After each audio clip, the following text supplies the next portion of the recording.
అందరికీ 15వ జాతీయ వాటర్ దినోత్సవం సందర్భంగా శుభాకాంక్షలు తెలియజేస్తూ ఈ కార్యక్రమాన్ని మనం ప్రారంభించుకుందాం.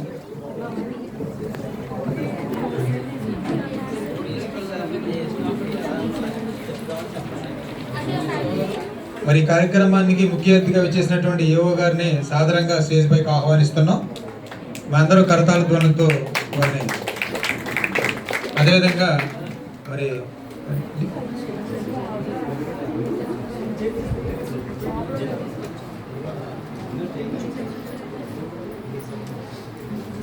అదేవిధంగా జాతీయ వాటర్ దినోత్సవం సందర్భంగా గ్రామ స్థాయి నుండి రాష్ట్ర స్థాయి వరకు బెస్ట్ పర్ఫార్మెన్స్ ఎవరైతే ఇస్తారో వారందరికీ కూడా జాతీయ స్థాయిలో, రాష్ట్ర స్థాయిలో, జిల్లా స్థాయిలో, divisional level, mandal level, village లెవెల్లో కూడా మరి అవార్డ్స్ అనేటువంటి ఇవ్వడం జరుగుతుంది. దానిలో భాగంగా మరి జిల్లాలో మన కాన్స్టిట్యున్సీకి సంబంధించి మరి ఎలక్టోరల్ ఆఫీసర్గా అవార్డు పొందినటువంటి డాక్టర్ రాణి సుస్మిత గారు ఆర్డీఓ కొవ్వూరు వారు మరి అవార్డు తీసుకున్నారు. వారికి మన అందరి తరఫున కరతాళ ధ్వనులతో వారికి అభినందించడం జరుగుతుంది. అదేవిధంగా మరి ఈ జిల్లాలో ఎవరికి లేకుండా ఆర్డీఓ గారికి కాకుండా కొవ్వూరు తహసీల్దార్ వారికి కూడా బెస్ట్ ఎలక్టోరల్ ప్రాక్టీస్ అవార్డు కూడా రావడం జరిగింది. అది మన నియోజకవర్గం గర్వకారణం. వారికి కూడా మనందరి తరఫున మరి అభినందనలు తెలియజేస్తాము. వారు ఈ రోజున విజయవాడ త్యాగరాయ భవన్లో మరి అవార్డు తీసుకోవడానికి గవర్నర్ గారి చేతుల మీదుగా లేదా సీఈఓ గారి చేతుల మీదుగా తీసుకోవడానికి వెళ్ళారు. అదంతా మన కొవ్వూరు నియోజకవర్గం యొక్క ఘనతగా మనం చెప్పుకుంటూ ఉన్నాం. అదేవిధంగా మరి ఈ సంవత్సరాంత కాలంలో పోయిన 2024 జనవరి 20 తర్వాత వాటర్గా నమోదు చేయడానికి ఇంటింటికి తిరిగి 18 సంవత్సరాలు ఎవరైతే నిండి ఉన్నారో వారందరినీ కూడా ఫైండ్ అవుట్ చేసి మరి వాళ్ళందరినీ కొత్త ఓటర్లుగా నమోదు చేయించి అదేవిధంగా చనిపోయిన ఓటర్లని తీసివేసి తర్వాత వాటర్ యొక్క తన డీటెయిల్స్ కానీ ఏవైనా మార్పులు చేర్పులు కావాల్సి వస్తే ఎడిట్ కూడా చేసి మరి బెస్ట్ పెర్ఫార్మెన్స్ చేసినటువంటి బిఎల్ఓలు అందరూ కూడా ఉన్నారు. వారు మీకు జాతీయ వాటర్ దినోత్సవ సందర్భంగా ఏం చేయాలో అందరికీ తెలుసు. కానీ దీని వెనక ఉన్నటువంటి మొట్టమొదటి పర్సన్ ఎవరైతే ఉన్నారో వారు బిఎల్ఓ, బూత్ లెవెల్ ఆఫీసర్ అంటారు. వారు మాత్రమే మొదట చేసేటువంటి పని. మరి వాళ్ళని మనందరం కూడా కరతాళతో వారిని అభినందిద్దాం. ఎందుకంటే ఇంటింటికి వెళ్తారు. వారు ప్రతి ఇంటికి వెళ్ళి ఆ ఇంట్లో 18 సంవత్సరాల నిండి వాళ్ళు ఎవరున్నారో కనుక్కొని వారందరికీ కూడా మరి ఓటు ఇచ్చారు. వారు బెస్ట్ పర్ఫార్మెన్స్ చేసినటువంటి 3 మండలాల్లో ఉన్నటువంటి మరి ముగ్గురు చొప్పున వాళ్ళందరూ కూడా తీసుకోవడం జరిగింది. అదేవిధంగా మన కాంపిటీషన్స్ పెట్టడం జరిగింది ఏబిఎన్ అండ్ పిఆర్ఆర్ డిగ్రీ కాలేజీలో. మరి ఆ యొక్క స్థాయిలో జూనియర్ అంటే 6వ తరగతి నుంచి 10వ తరగతి విద్యార్థులు, అదేవిధంగా సీనియర్ స్థాయిలో, ఇంటర్మీడియట్ మరియు డిగ్రీ స్థాయిలో, దానిలో కూడా తెలుగు మరియు ఇంగ్లీష్ అని రెండు విభాగాలుగా మన పోటీలు నిర్వహించడం జరిగింది. ఆ పోటీలు అందరూ కూడా ఏబిఎన్ పిఆర్ఆర్ కాలేజీ యాజమాన్యానికి మా అందరి తరఫున, ఆర్డీఓ కార్యాలయం తరఫున ప్రత్యేకమైనటువంటి ధన్యవాదాలు తెలియజేస్తూ మరి వారందరినీ కూడా మనం సర్టిఫికేట్తో సన్మానించుకుందాం. మరి ఈ సర్టిఫికేట్స్ ఇవ్వడానికి ఆశలైనటువంటి డీటీ గారు రవిక్రమ్ గారికి, ఏఓ గారికి, నిరంజన్ గారు ఎలక్షన్ డీటీ గారికి, సోదరికి అందరికి కూడా అభినందన తెలియజేస్తూ పేర్లన్నీ కూడా మనం చదువుతూ ఉంటాము. వారందరికీ ఇద్దాము.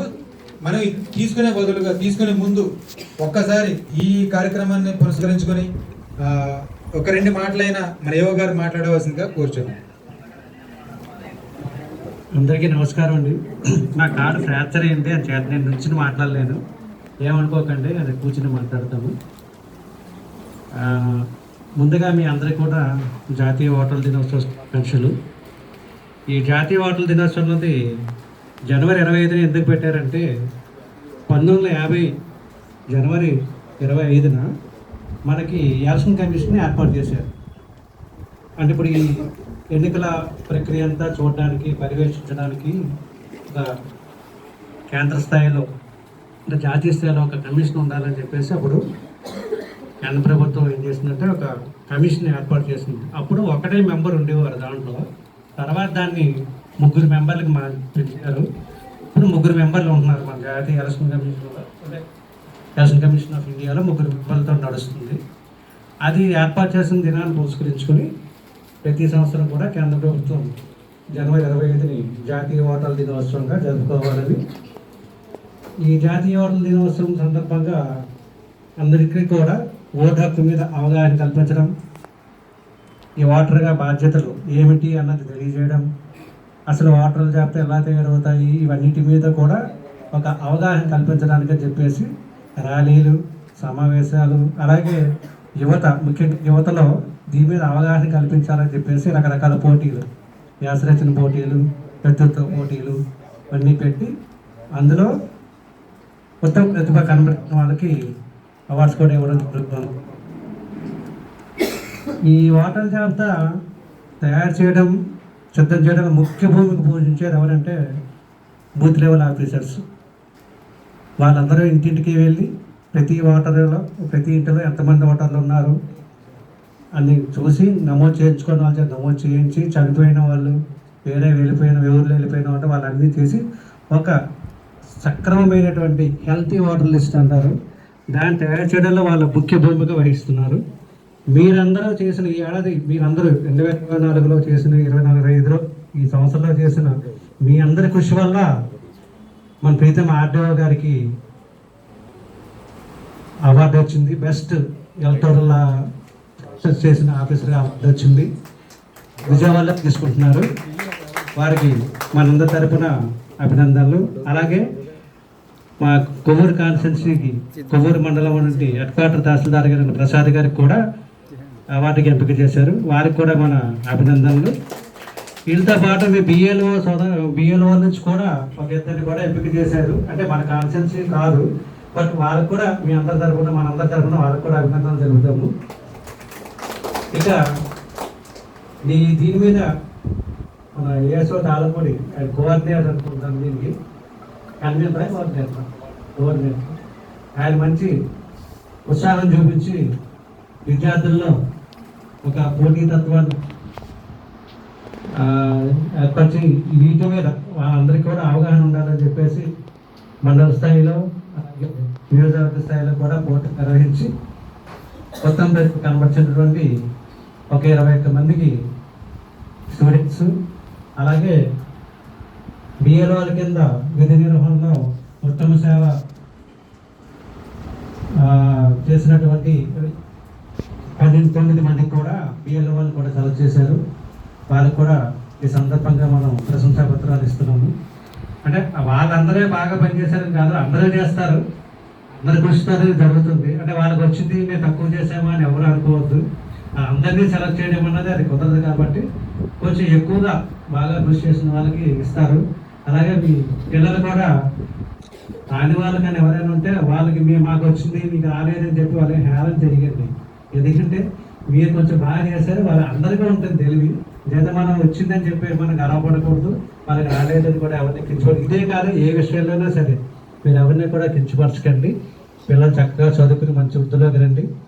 ఈ ఓటర్ల దాని గురించి మాత్రం మీలో ఎవరైనా ఒక 18 సంవత్సరాలు దాటిన వాళ్ళు, మీకు తెలిసిన వాళ్ళు, మీ ఇంట్లో వాళ్ళు కానీ మీ చుట్టాల్లో కానీ ఎవరైనా ఉంటే ఓటు నమోదు చేయించుకోకపోతే కనుక వాళ్ళకి అందరికీ ఓటు నమోదు చేయించుకోమని చెప్పండి. ఎందుకంటే మనం ఓటే మనకు భవిష్యత్తుని నిర్ధారిస్తుంది. అంటే ఓన్లీ అలాగే మన ఎలక్షన్ టైంలో కూడా ఈసారి మంచి పోలింగ్ పర్సెంటేజ్ పెరిగిందంటే మన ప్రజల్లోనూ యువతలో కూడా మంచి అవేర్నెస్ వచ్చింది. అంటే మీరు కూడా ఎలక్షన్లో జరిగినప్పుడు కూడా ఓటు అందరూ వినియోగించుకునేలాగా చూడండి. నాకు ఈ అవకాశం ఇచ్చిన మీ అందరికీ ధన్యవాదాలు. Thank you sir. విజేతలకి పరాజితులకి కేవలం 0.5 మార్క్స్ మాత్రం డిఫరెన్స్ అండి. అక్కడ జడ్జిగా ఉన్నటువంటి వన్ ఆఫ్ ది జడ్జిగా నేను కూడా ఉన్నాను. కేవలం అక్కడ వచ్చిన అందరూ మాట్లాడారు, కేవలం వారికి ఫస్ట్, సెకండ్, థర్డ్ వచ్చిన వాళ్ళకి కేవలం 0.5 మార్క్స్ మాత్రం. అందరూ మాట్లాడారు, అందరికి కూడా అభినందనలు. కేవలం వాళ్ళు ధైర్యంగా వచ్చి మాట్లాడారు కాబట్టి తప్ప అందులో ఏమీ లేదు. మీరందరూ చేయగలిగారు. మరి నెక్స్ట్ ఇయర్కి మీరందరికి కూడా మరి అవార్డులు రావాలని కోరుకుంటున్నాను. తర్వాత ఎలక్షన్ డీటీ గారు వీరేంద్ర గారు, డీటీ గారు ప్రజ్ఞావాసన్ గారు, వెల్కమ్ గారు. ఓకే సార్, యోగ గారు చెప్పినట్టుగా మరి 75 వసంతాల భారతావనిలో మన ఈ రోజు ప్రతి ఏదో ఒక దినోత్సవానికి ఒక రోజు జరుపుకుంటాం. దీనికి కూడా ప్రత్యేకత ఉంది. ఇక్కడ ఏంటంటే యంగస్టర్స్ 18 సంవత్సరాలు నిండేటువంటి వ్యక్తులు రావాలి, ముఖ్యంగా వారి కోసమే. మన ఓటు నమోదు అనేటువంటి చేసుకున్నాం, కానీ ఓటు వేయడానికి మనం వెళ్తున్నామా? అదొక్కసారి గుండె చేసుకోండి. అందరూ ఓటు హక్కు వినియోగించున్నప్పుడే నిజమైనటువంటి జాతీయ ఓటర్ దినోత్సవం. మనం కేవలం టర్నౌట్ చూసుకుంటే మరి ఈ రోజుకి 24/1/2025 నాటికి మన యొక్క ఓటర్ల సంఖ్య ఎంత తెలుసండి? 100 కోట్లకి రీచ్ అవబోతుంది. 100 కోట్లకి రీచ్ అవబోతుంది. ప్రపంచంలో ఏ దేశంలో కూడా